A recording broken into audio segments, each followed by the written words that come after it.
Here's the deal. Today I'm on the Channel Islands National Park. So before I came, I decided to have a couple beers on the boat. They're only $5 each. It's like 12 ounces.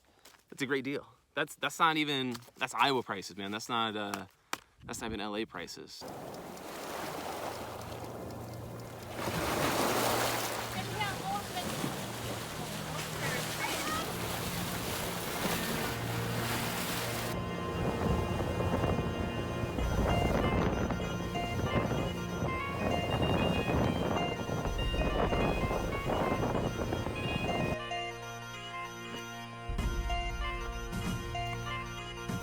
Nature Goulet. Thong song.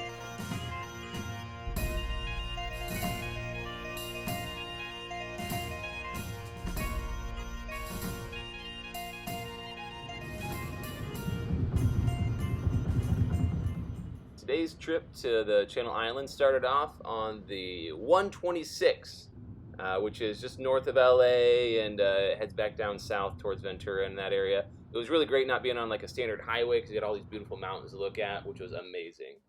And then I arrived at the Island Packers place there in Ventura. Got my boarding pass, got everything set up, and waited in line to board on the Explorer boat, which would be taking me all the way to Santa Cruz Island from Ventura. And you can see here from the map that Santa Cruz Island, pretty much that small side to the right there, that is where we camp and stay. The larger left hunk of that, which is about 70% of the island, that is actually a protected nature conservatory that you're not allowed to go into. So we do stay on a small part of the island, but the island is massive, and it's quite the experience. Now here you can see I've circled the Prisoners Harbor area, and I actually flipped the map upside down. So right now north is south and south is north, but you can see there's a Central Valley area, and there's to the right of that pier that you can see in the circle, that is a nature conservatory, and almost everything straight up that canyon to the right, or I guess it would be the west, is part of the nature conservatory.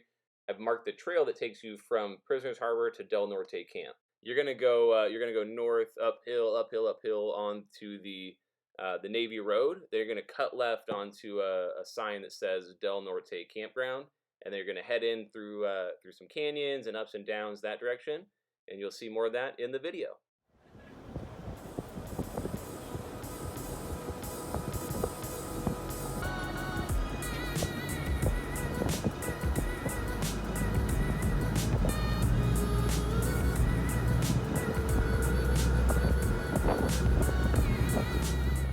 And here we are exiting the harbor, getting out in the open oceans, and right away we run right into the dogs of the sea. That's right, these sea lions were just hanging out on this buoy, this bell buoy. A little bit later, we started getting the islands into view. That's actually Anacapa Island, which off to its western side, I'm not sure if you can tell in the videos at all, but it actually has a famous archway over there.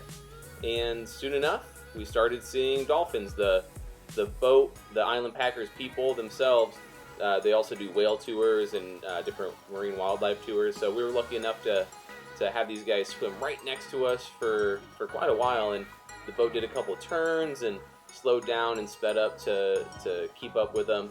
And actually, as the boat goes faster and faster, the dolphins really like to keep up. There's this underwater current and wake that happens when the boats are going by, which is why the dolphins, they're able to pick up speed, and they like that underwater wave that's produced by boats, which is why you always see them at the front of boats if you run into a pod of them like this. In this group that we were interacting with, there was a few hundred dolphins, honestly. It was great. It was wonderful to see. They were everywhere. I tried to keep the camera here at the front of the boat until, as the boat turned and picked up speed, you should see some of these dolphins. In the wake of the boat afterwards, they're doing like flips and side flips, and it was crazy. Everybody on board was boogling and ogling. And before we knew it, we were at this point, we were 20 minutes away from Santa Cruz Island, pulling up into Scorpion Bay. And here you can see, this is the bay where you get let out. They have kayaks here that people brought off the boat. Either you can rent them from Island Packers or bring your own, and then everybody just has to climb up on that pier there. once we dropped off the day trippers and the people that were camping at the Scorpion Ranch Campground, the rest of us were on our way to Prisoners Harbor. And I gotta say that going alongside this side of Santa Cruz was amazing. If you look at my Instagram photos, and I still had cell phone service at this point, I was texting people pictures and being like, it's like Jurassic freaking Park. Especially as you get into the cloud covered areas here in a little bit that I hope you'll see in this part of the video. It's stunning, it's breathtaking, and again, it's right off the west coast of California, and it is prehistoric. It's amazing. And here's some of the Jurassic Park looking shots. You can see with the island being cloud covered and just certain peaks poking out. I think the word is majestic.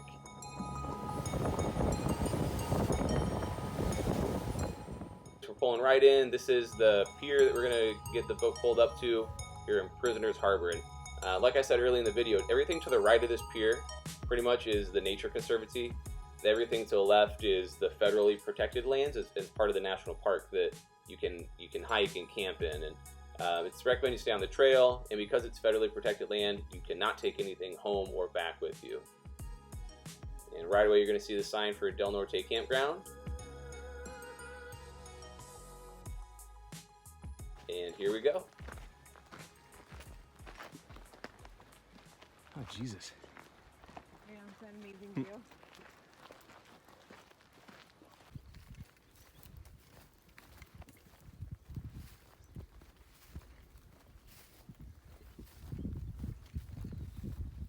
Here's the deal. Today I'm on the Channel Islands National Park on Santa Cruz Island, which is the largest of the islands. And this has been a trip I've been planning and wanting to do for at least a year. At least since I moved out here, I found out about the Channel Islands. But to get the boat reservation, to come out for the charter boat and get a camping reservation, a lot of times it was really far out that I have to plan, and I just wasn't ready to make those kind of plans with my job and work that far out, not really knowing what to expect all the time. So I did have this week off of work, and 2 weeks ago I checked on a wild whim. I checked the camping reservation site, and boom, there was a spot available for today, which is a Tuesday, and there was also a double boom of a spot on the charter boat being available too for the same day and to come back the next day. So this was a very serendipitous trip, and I'm very happy and very excited to be here. I don't know if you can tell, I'm trying to make everything behind me the focus of this video as opposed to me, because it's intensely amazing and gorgeous out here.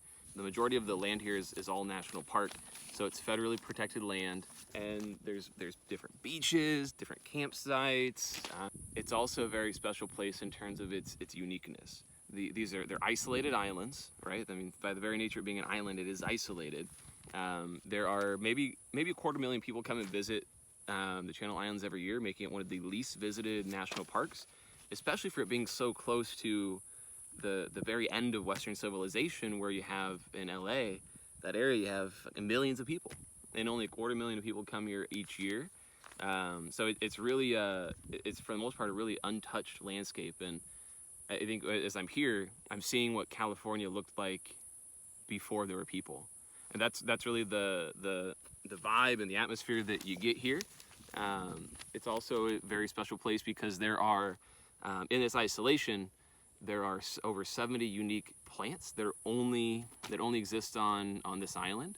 There's also different animals and mammals and insects that reside on this island, or these chain of islands, and only these chains of islands. So I'm hoping to catch one. I haven't seen one yet, but I've been warned about them. There's an island fox that lives out here that only lives on these islands, like I'm saying. So they're very forceful with your belongings. So if you have food that's left out, especially at a campsite, they're going to run in and snatch it. I've snapped 3 times now. That is clearly 3 times too many. But though they're going to come in and get it. I've also been warned about the ravens. So the ravens here on the island are apparently very intelligent, very, very smart, like most ravens are. Very industrious little species, And if you leave things open or out, same thing, they're ready to swoop in and take it. But like I said, today, Channel Islands National Park. I'm here all day. I'm doing an overnight camp at the Del Norte Campground. There's 4 campsites total for backcountry camping here from Prisoners Bay. So you go from Ventura, you take the boat for an hour, hour and a half to Scorpion Bay, and then that boat drops everybody off, and then they come and bring me and the other people around to Prisoners Harbor. From there, it's a 3.8 mile hike in to the Del Norte, which is Spanish for the Norte. But when I get to camp, I'm gonna try to set up my hammock, get a tarp set up, stay out of the sun. It's a 10% chance of rain, but honestly, doesn't really look like it right now. I'm gonna switch angles while we're here. LA is somewhere way, way, way in the distance. Okay, I gotta go. Let's go hike.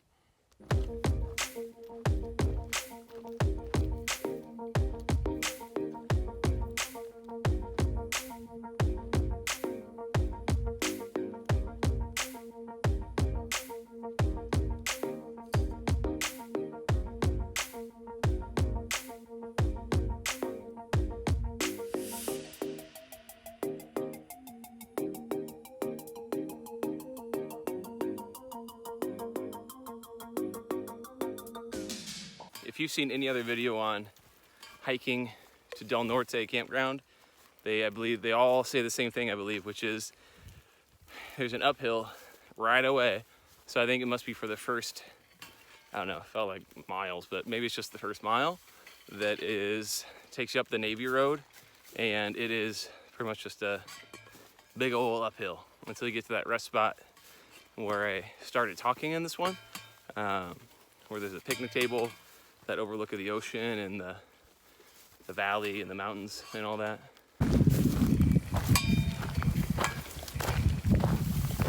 This is actually, for being in Southern California, this is a really relaxing hike because there's absolutely no fear of any predatory animals like bears or mountain lions out here. So didn't have to bring the bear spray, don't have to worry about calling out, making noise for bears.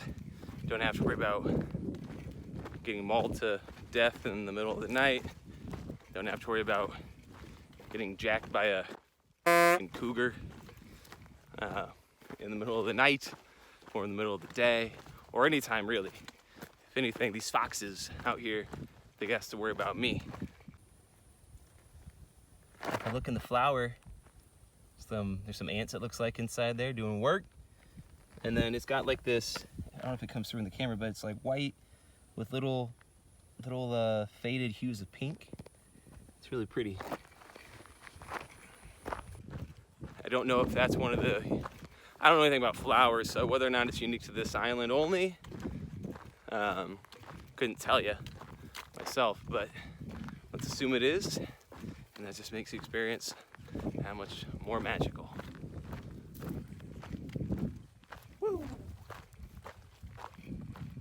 Sorry if the video's a little shaky. I was gonna invest in a GoPro, but seeing as how I've only made one video besides this one all year in 2019, didn't seem like the wisest choice to spend $300 some on the GoPro Hero 7 Black with optical image stabilization. Ooh, there's a lizard up here.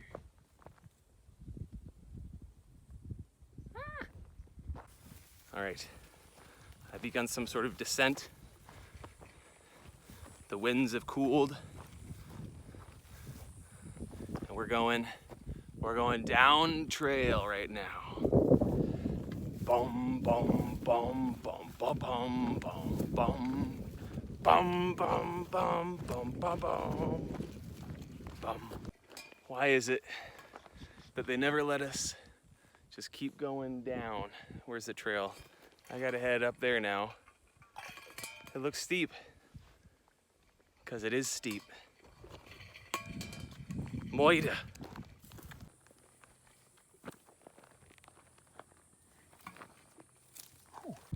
Again, steeper than it looks.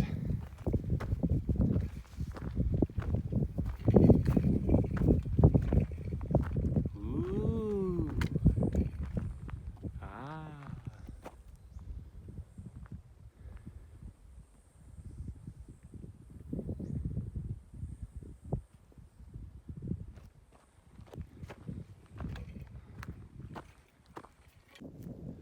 wanted to show you guys the, can I get it? Yeah.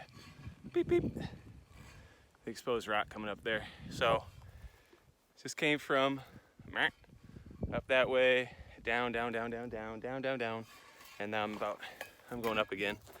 But you can see that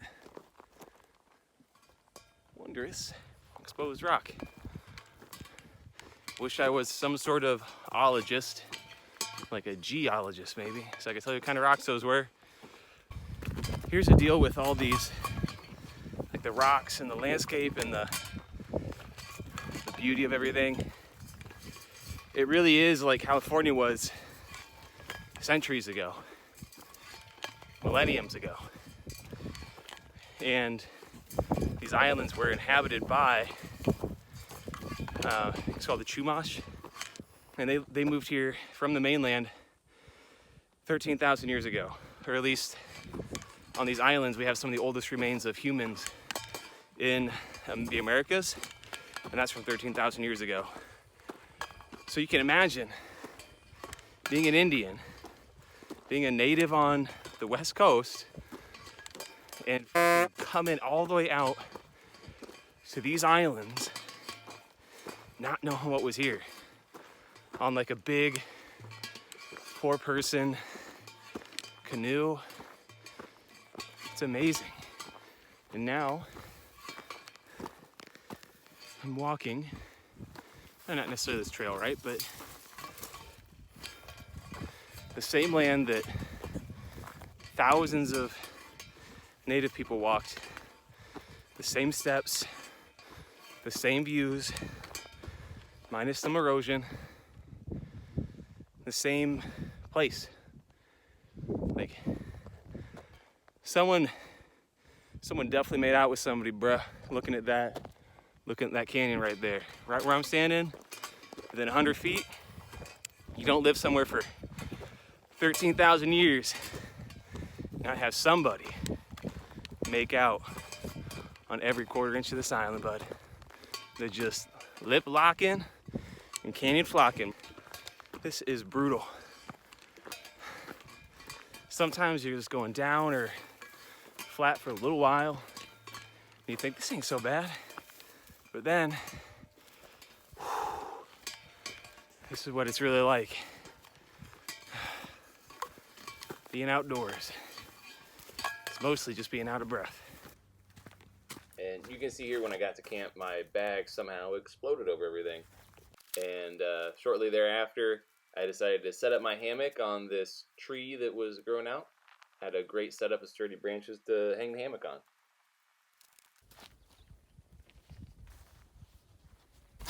I forgot what tent it is exactly, but I brought a larger one this time. It's a 1.5-person tent. I think it's a Big Agnes copper spur, maybe?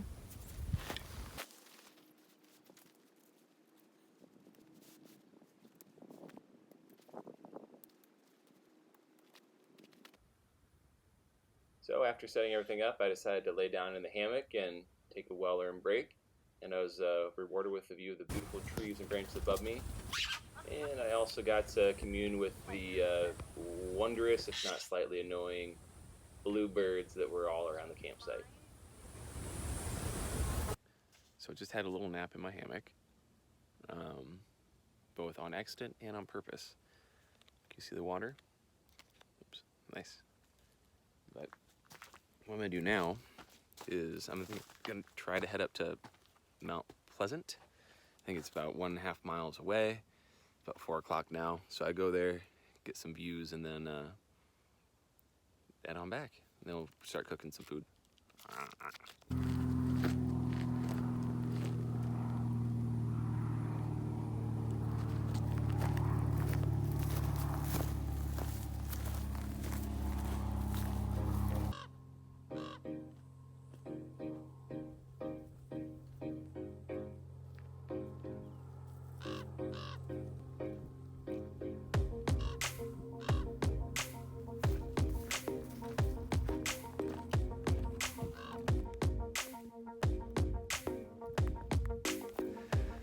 We're at cloud level now.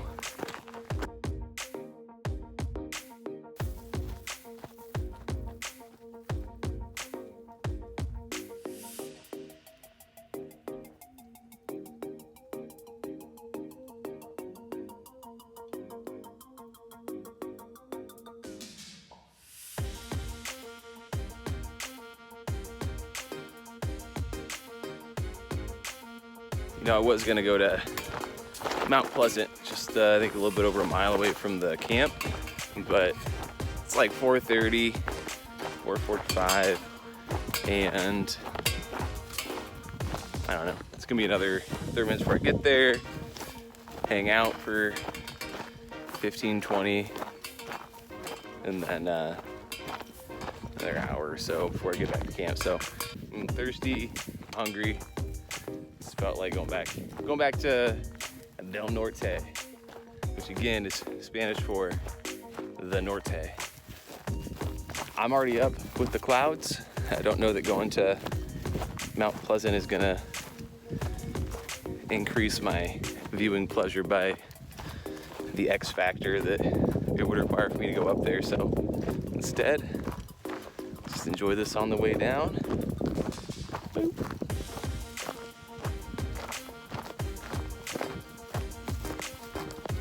It's so amazing this exists so close to Los Angeles, and it hasn't been developed.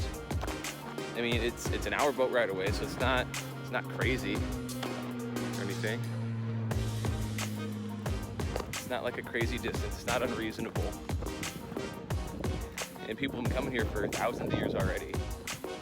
The last, I think within a century ago, a little bit over, there was a lot of ranching happening on these islands. So they brought in like sheep and pigs, and when they turned this into a national park, they transported all those animals out, except for those 5 horses that are on Santa Barbara Island. They let those guys live out their days there. We got an island like Catalina where it's been developed. It's a hot spot. I just saw my first island fox. This looks amazing. Let's see if I can get in. He's in this open field up here. Fingers crossed. I get the only skittish one on the island. The really cool thing with these guys, those foxes, there was about 15 of them on one island and 14 on another. And that was it. That was the entire population that was left on all the islands.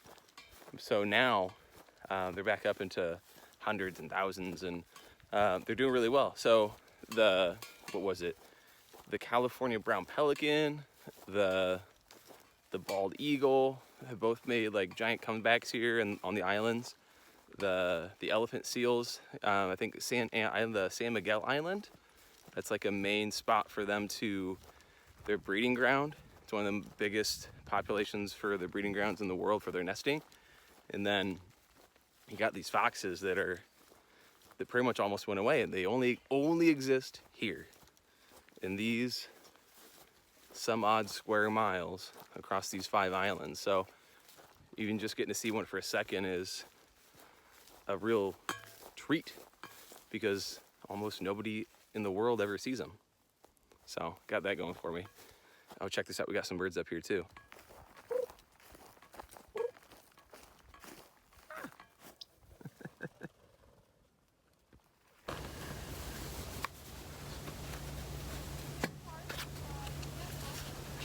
Not a sponsor. Cinnamon apple crisp. For din din tonight. Spicy sausage. And as promised on Instagram, #outdoorcorn, you're gonna see, I'm gonna try out this astronaut vanilla ice cream sandwich. Got some nuts. Bobby's nuts, apparently. Meat stick. Coffee. Just an instant coffee thing for the morning. Nice granola bar thing. Spices. I got curry, cayenne salt and pepper, spoon, and just a cleaning utensil for pots and pans. I'm hoping though, the reason I brought all this stuff is there's not any fresh water, so I don't use all my water cleaning. So I brought just a bunch of stuff where I can heat the water up, pour it in the bag. So I tried eating this astronaut ice cream bar I ate the whole thing, but you can see I just tried to bite it. It's just hard.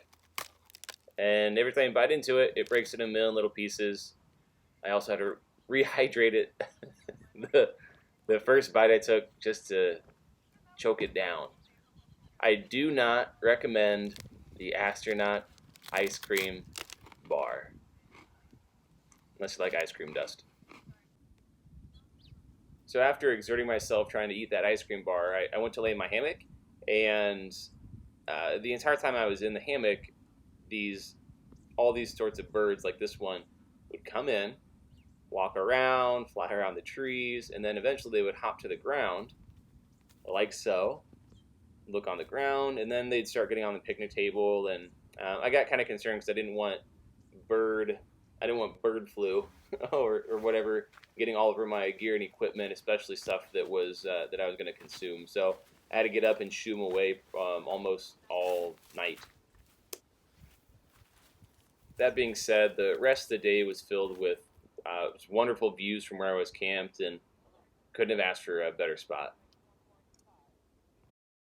And at night, the sunset was also particularly wonderful.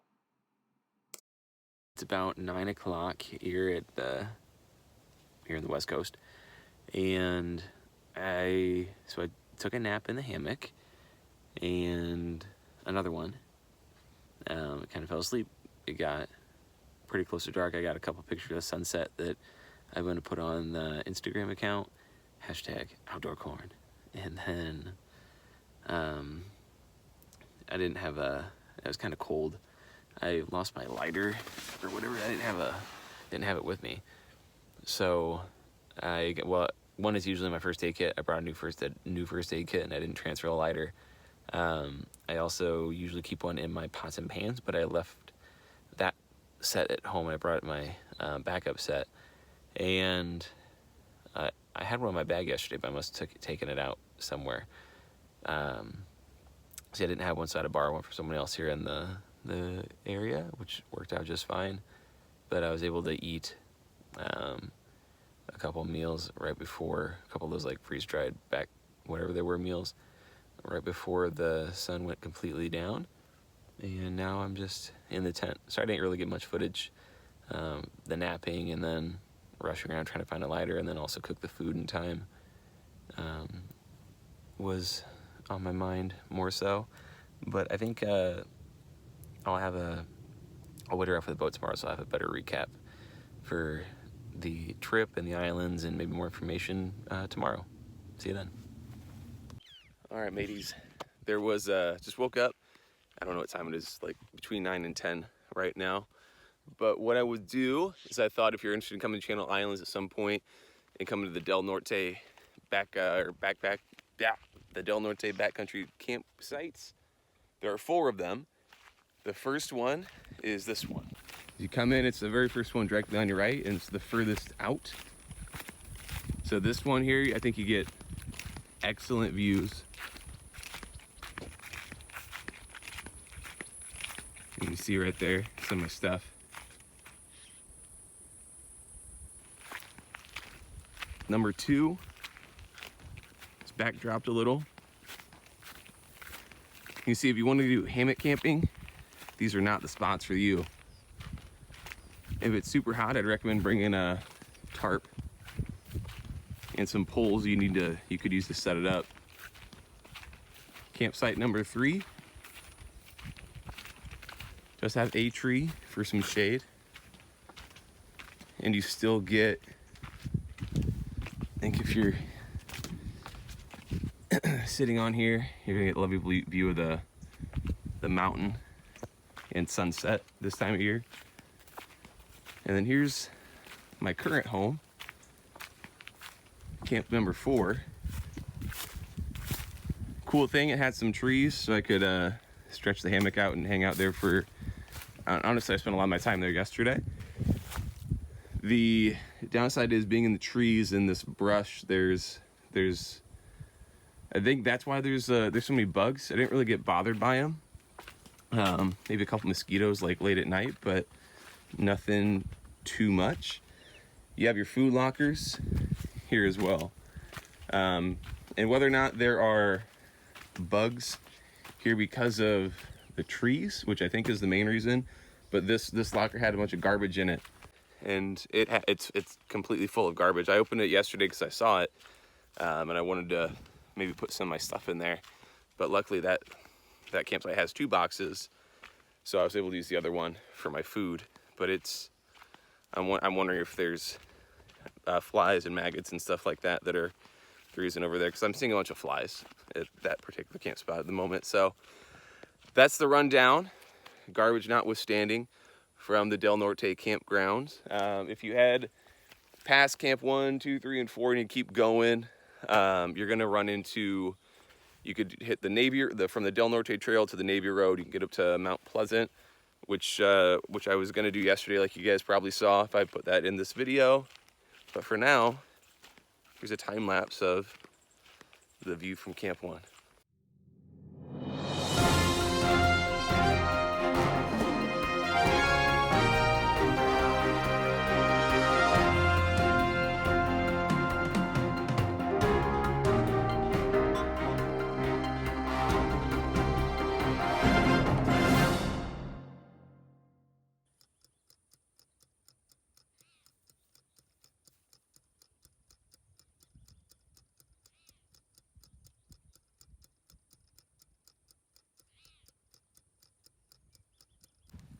And we're off. I didn't videotape the teardown because when I said it was 9, turns out it's actually 11, and the campground checkout time is 11. So I just had to rush through and take care of all that. My boat doesn't leave until 4:30. It's just under 4 miles to get back, so not too worried. I do have, so I brought with me 64 ounces of water in one bottle, 32 ounces in an Algene, and then a 3-liter bladder in my bag. That was, I think it'll end up being maybe not just enough water for me to have some for the entire trip. I've got, I think, about 1/5 of the bladder still left. So if I was gonna cook again this morning, which I wasn't able to, because I had forgot my lighter and matches with me last night and had to borrow them from someone else in camp. Well, no one else was here, number 1, when I woke up. And number 2, well, I don't think I had enough water to both have enough to drink on the way down and cook again. So if I was gonna do it again, I probably would bring 2 64-ounce bottles and that 3-liter bladder. That probably would've got me through a day trip on Santa Cruz. Heads up, homies.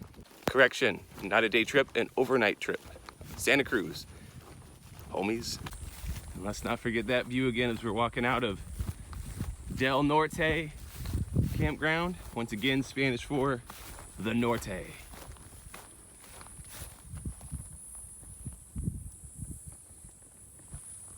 As I'm heading out today, I want to try to, so like my boat doesn't leave until 4:30, so I'll probably get to the pier here in an hour or 2, depending on how long I stop for breaks. So there's a beach down there. I think it's more of a rocky beach, but that'll give me some time to hang out dockside and just wait for the boat. So I want to hang out next to some water, since I'm on an island and everything. Otherwise, I'd go up on another trail or something here today. But water is what's calling my name.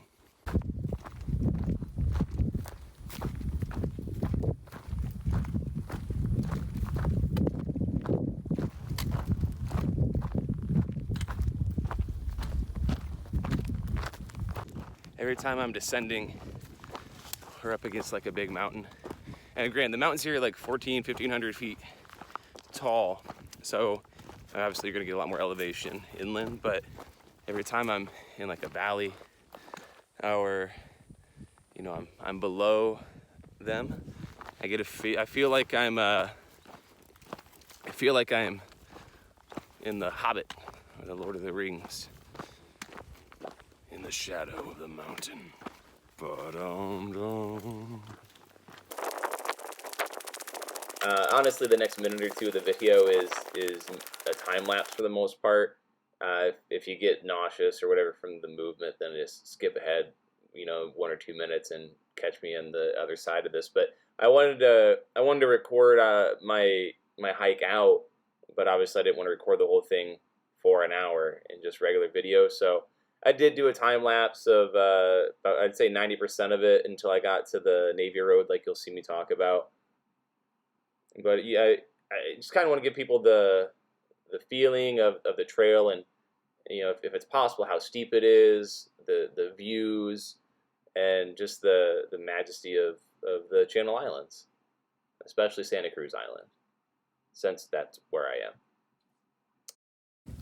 Oi!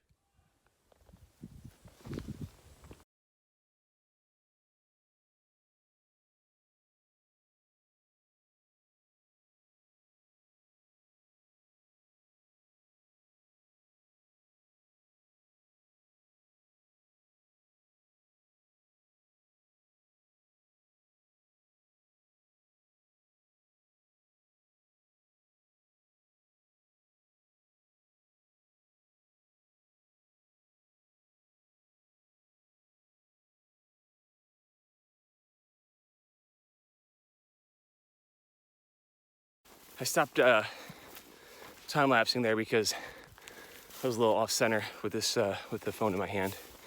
It was narrow, going uphill. It was pretty winded, so I wanted to make sure I could make it without falling off the side. Safety first.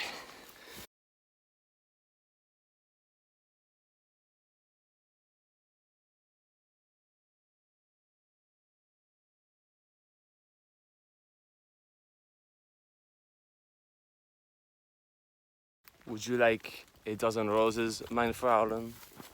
That's too bad because there are 9! Holy shit. That picnic table right there was just another fox. And as soon as we locked eyes, beady little eyes, he went down to the scrubs. And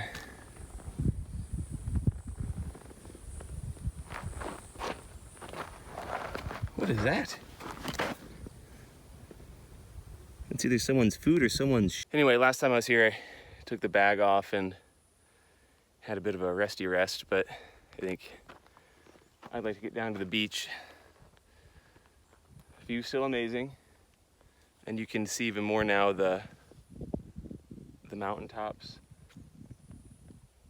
just not covered by the clouds. It's so amazing out here. I'm glad this is one of the least visited national parks. It's amazing.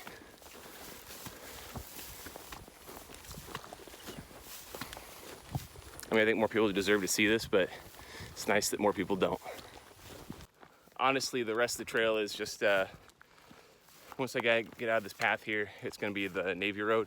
It's not that interesting, so I'm gonna conserve battery power instead of because my charger's only got 10% left. I think I'm at like 50% right now, so I want to save and conserve battery power for the rest of the day and for the boat ride home, which will be about 5 or 6 hours until I'm home from right now. So if you want to see the Navy Road, book your tickets, boys and girls. There's a frickin' seal looking right at me. Yeah, I see you, buddy. And that old boy thinks I look like a snack.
I saw those shells and then found these.